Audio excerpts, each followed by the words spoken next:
नमस्कार दोस्तों। जरा एक सेकंड के लिए कल्पना कीजिए, एक ऐसी कहानी जो किसी ब्लॉकबस्टर साई-फाई फिल्म जैसी लगती है।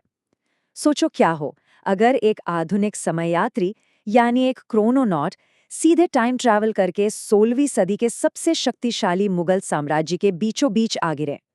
आज हम इस विश्लेषण में इसी दिलचस्प टकराव को समझेंगे। ये सवाल अपने आप में दिमाग हिला देने वाला है ना? क्या हो जब आधुनिक भौतिकी यानी मॉडर्न फिजिक्स 16वीं सदी के मुगल दरबार से टकराए? एक ऐसी यात्रा जहां आज की एडवांस्ड साइंस का सामना इतिहास के सबसे ग्रैंड और रोचक दरबारों में से एक से होता है। तो चलिए इस कहानी में थोड़ा गहराई से उतरते हैं। हुआ कुछ यूं कि वैज्ञानिक डॉक्टर आर्यन का टाइम ट्रैवल का एक्सपेरिमेंट बिल्कुल गलत दिशा में चला गया और वो अचानक सीधे सम्राट अकबर के दरबार में जा गिरे। उस पल की कल्पना कीजिए, एक तरफ डॉक्टर आर्यन अपने आधुनिक उपकरणों के साथ वहां खड़े हैं और उनके चारों तरफ 16वीं सदी का विशाल रूपदार शाही दरबार है। अब आमतौर पर क्या होता अगर कोई अचानक अजीब से फ्यूचरिस्टिक गैजेट्स के साथ किसी शासक के दरबार में टपक पड़े तो डर के मारे सीधे सजाए मौत मिल जाती। लेकिन अकबर अलग थे। वो अपनी जिज्ञासा और ओपन माइंडेडनेस के लिए जाने जाते थे। उन्होंने इस नए हाई टेक यात्री को किसी खतरे की तरह नहीं बल्कि एक गहरे बौद्धिक आकर्षण यानी डीप इंटेलेक्चुअल फैसिनेशन के साथ देखा। और हाँ, ये अद्भुत मुलाकात जिस जगह हुई वो जगह खुद किसी चमत्कार से कम नहीं थी। हम बात कर रहे हैं फतेहपुर सीकरी की। 16वीं सदी के आखिर में बनी ये लाल बलुआ पत्थर की शाही नगरी पर्शियन, सेंट्रल एशियन और भारतीय वास्तुकला का एक परफेक्ट मैशअप थी। खुले आंगन, हवा आने के लिए संगमरमर की जालियां, ये पूरा का पूरा शहर एक विशाल शाही कैंपस जैसा डिजाइन किया गया था।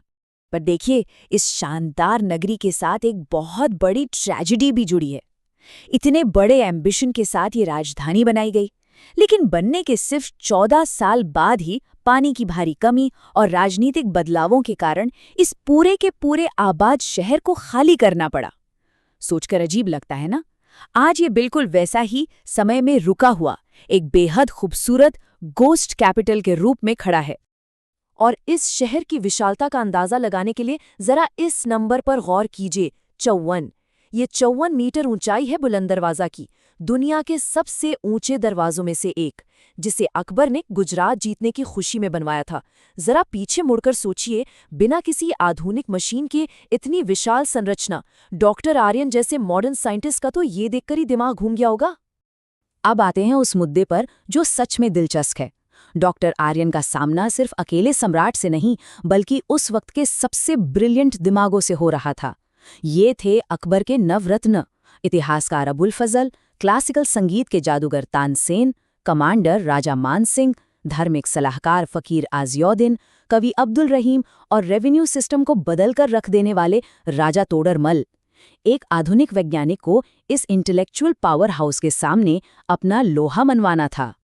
और इन नवरत्नों के बीच दरबार में एक ऐसी जोड़ी थी जिनकी नोक झोंक बहुत मनोरंजक थी। एक तरफ बीरबल जो अपनी हाजिर जवाबी और व्यवहारिक ज्ञान के मास्टर थे, दूसरी तरफ मुल्ला दो पियाजा जो खुद भी बेहद शार्प थे पर अक्सर बीरबल की चतुराई के आगे मात खा जाते थे। सोचो, हमारे टाइम ट्रैवलर डॉक्टर आर्यन के लिए इन दोनों की तेज तर्रार बातें सुनना किसी बौद्धिक पजल को सॉल्व करने जैसा रहा होगा। लेकिन फतेहपुर सीकरी में एक ऐसी जगह थी जो किसी भी साइंटिस्ट के दिल को छू लेती। वो था इबादत खाना, जिसे 1575 में बनवाया गया था।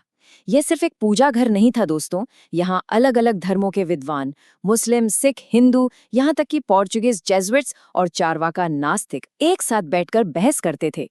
अकबर को सच्चाई की ऐसी तलाश थी कि उन्होंने दीन ए इलाही नामक एक नया संप्रदाय ही शुरू कर दिया। विचारों के इस खुले आदान प्रदान का इससे बेहतर माहौल और क्या हो सकता था? ये पूरा का पूरा सिचुएशन कितना विरोधाभासी है। ध्यान दीजिए, एक तरफ डॉक्टर आर्यन पसीने पसीने हो रहे हैं कि कहीं उनके कुछ बोलने से क्वांटम मैकेनिक्स के नियम न टूट जाएं या टाइमलाइन हमेशा के लिए न बदल जाए, और दूसरी तरफ मुगल दरबार का शाही काम फुल स्पीड में चल रहा है। टैक्स वसूलना, जंगे जीतना और धर्म पर चर्चा करना, ये दो अलग अलग दुनियाओं का बिल्कुल स्यूरियल टकराव है। और ये टकराव हमें एक बहुत जरूरी बात सिखाता है। इनोवेशन कोई कल सुबह की खोज नहीं है। एक तरफ आपके पास क्वांटम मैकेनिक्स और टाइम ट्रैवल जैसी मॉडर्न फिजिक्स है, पर दूसरी तरफ अकबर के दौर में ऑलरेडी प्री फैब्रिकेटेड घर बन रहे थे जिन्हें फोल्ड करके कहीं भी ले जाया जा सके। उनके पास डमास्कस स्टील बनाने के एडवांस्ड कारखाने थे। ये लोग सदियों पहले ही इंजीनियरिंग के मास्टर थे। और अगर हम उनकी मिलिट्री साइंस की बात करें तो भाई साहब, डॉक्टर आर्यन के तो होश ही उड़ गए होंगे। ऐसी कैनन फाउंड्रीज जो 2400 डिग्री फ़ारेनहाइट तक का तापमान पैदा कर रही थीं। दुनिया की सबसे धारदार तलवारें वहां बन रही थीं। एक साथ कई गोलियां दागने वाली वॉली गन्स और जंगली हाथियों को हराने के लिए बनाए गए मेटल सिलेंडर रॉकेट्स। 16वीं सदी के हिसाब से ये डिस्ट्रक्टिव इंजीनियरिंग बिल्कुल नेक्स्ट लेवल थी। पर ठहरिए, बात सिर्फ जंगलों और हथियारों की नहीं है। शांति के समय की उनकी एक खोज को देखिए। मुगल कलाकारों ने एक ऐसी टेक्निक विकसित की जिसमें अरबिक, पर्शियन और हिंदू खगोलीय ज्ञान को मिलाया गया। फिर मेटलर्जी की जटिल वैक्स कास्टिंग तकनीक का इस्तेमाल करके एक बिल्कुल सीमलेस धातु का ग्लोब ढाल दिया, यानी एक ऐसा मेटल ग्लोब जिसमें एक सिंगल जॉइंट तक नहीं था। आज के इंजीनियर्स के लिए भी ये एक चमत्कार से कम नहीं है। तो आखिर इसका सीक्रेट क्या था? सीक्रेट था सिंथेसिस, यानी दो अलग अलग परंपराओं का मिलना। भारतीय और इस्लामिक ट्रेडिशंस जब एक साथ मिले तो उन्होंने मेटलर्जी और इंजीनियरिंग को आकाश पर पहुंचा दिया। इस खुले माहौल में अलग अलग भाषाओं और विचारों के मिलने से ही वो दौर एक सुनहरा वैज्ञानिक युग बन पाया। तो दोस्तों, इस पूरे विश्लेषण को रैप अप करते हुए मेरे पास आपके लिए एक बहुत ही गहरा सवाल है। अगर भविष्य से आया एक आधुनिक शख्स एक ऐसे राजा से मिलता है जो प्री फैब घर बनवाता है, नास्तिकों के साथ धर्म पर बहस करता है और बिना किसी जॉइंट के मेटल ग्लोब ढालता है, तो आखिर असल में अपने समय से आगे कौन है? हमारा मॉडर्न टाइम ट्रैवलर या सम्राट अकबर? ये विरोधाभास हमें दिलाता है कि मानव की नई खोज करने की भूख किसी समय या काल की मोहताज नहीं होती। आज की इस कहानी में हमारे साथ जुड़ने के लिए बहुत बहुत शुक्रिया।